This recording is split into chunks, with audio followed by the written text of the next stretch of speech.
So continuing on the Anunnakis, So like we said, the Anunnakis were stellar astronauts who visited the Earth in 2300 BC and about 450,000 years ago. And it was recorded, or this whole story was recorded in the Sumerian cuneiforms. Those are stones where they carved out some history. Okay, now the Anunnakis actually had connections with Africa, even though it's not anthropologically proven, or there are no archaeological artifacts and evidences to that much extent that pins us to this. But equally, we had some temples of Anunnakis, like they call it in Zimbabwe and some places in South Africa because of the mineral occurrence. I think that's why they tied it to that place. But regardless, we are doing this just for educational purposes. So like we said, Anu, who is the king of the Anunnakis, he stays in Nibiru, and he had two sons who are stepsons. One is Enlil and one is Enlil. They are stepbrothers. And Enlil is a little bit short-fused. I mean, he's temperamental. And Enlil is the one who is passionate.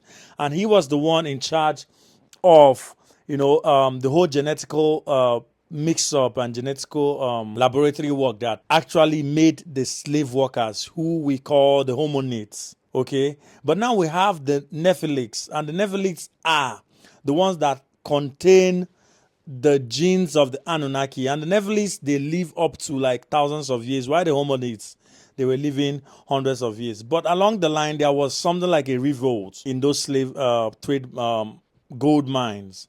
And Enlil was enraged, and he said, man, that if they leave these humans will one day want to challenge them, and it might cause a problem or a disruption in their activity and in their program on Earth. So he convinced the council of the Anunnaki in Nibiru to wipe out the human race that they've already created. So they agreed to that, and there was a flood, impending flood, a climatic change that they've predicted. They said they're going to allow it to wipe out the world, and that is what we call the Great Flood. Like we have it, in the Christian faith, we call that the Noah and the Ark, the flood. The Hindus, they have that. Very many ancient religion have that recorded. So I'm headed to somewhere.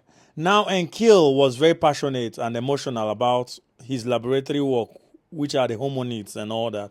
And he said no, he wouldn't allow them to destroy his creation. So what did he do?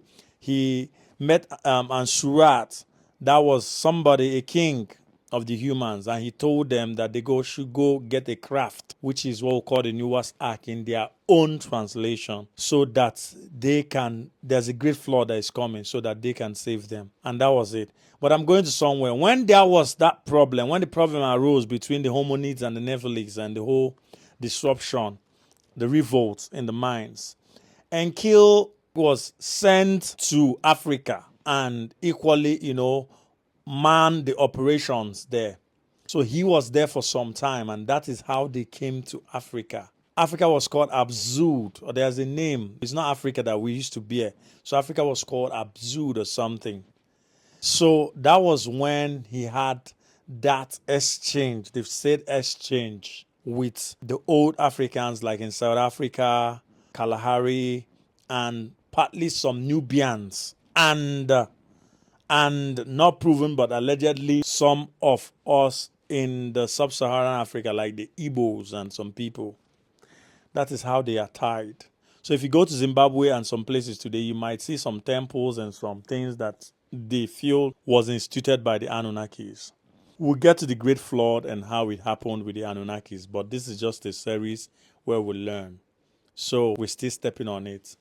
Catch you on the next series. Thank you.